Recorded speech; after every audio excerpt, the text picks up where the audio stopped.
Okay, I just wanted to give you a quick look at the board before I do any photography on it, and just an idea of how it's set up. The board you'll be vaguely familiar with if you looked at the website and how we made it.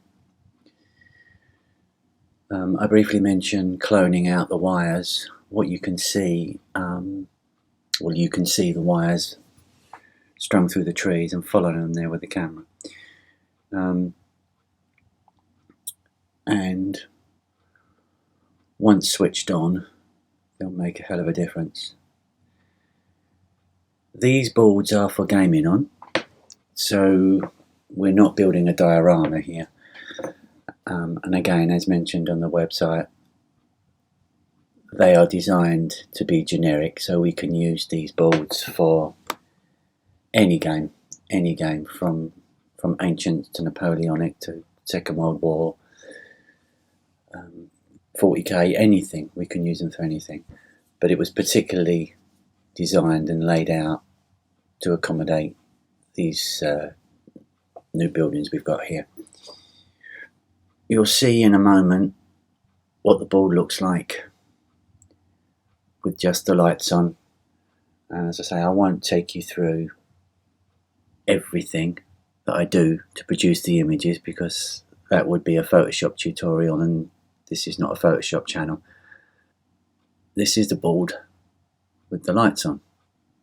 Looks very pretty, very Santa's grotto, but it's really not what I'm after.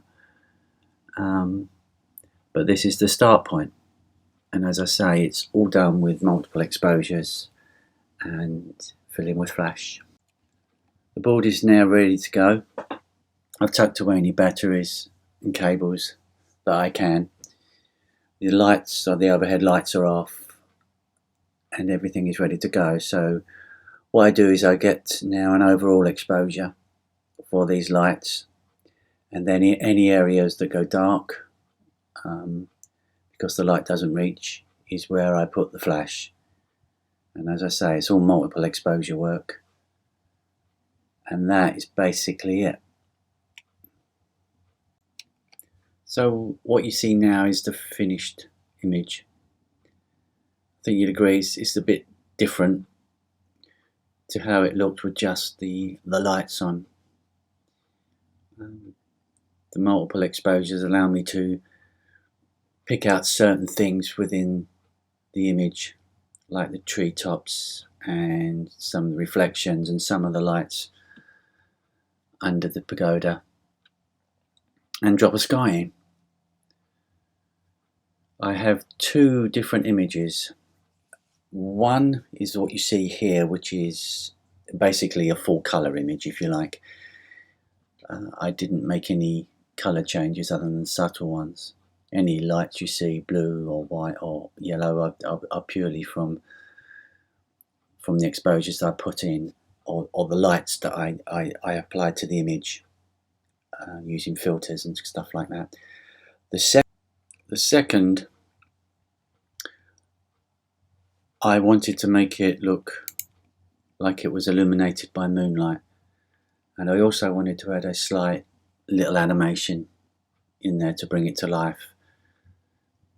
So the next step was to put a colour cast of blue across the whole image, as you can see, and bring it into After Effects.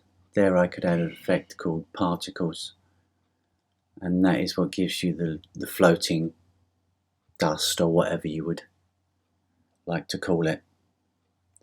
And that is the whole process. I hope you like them.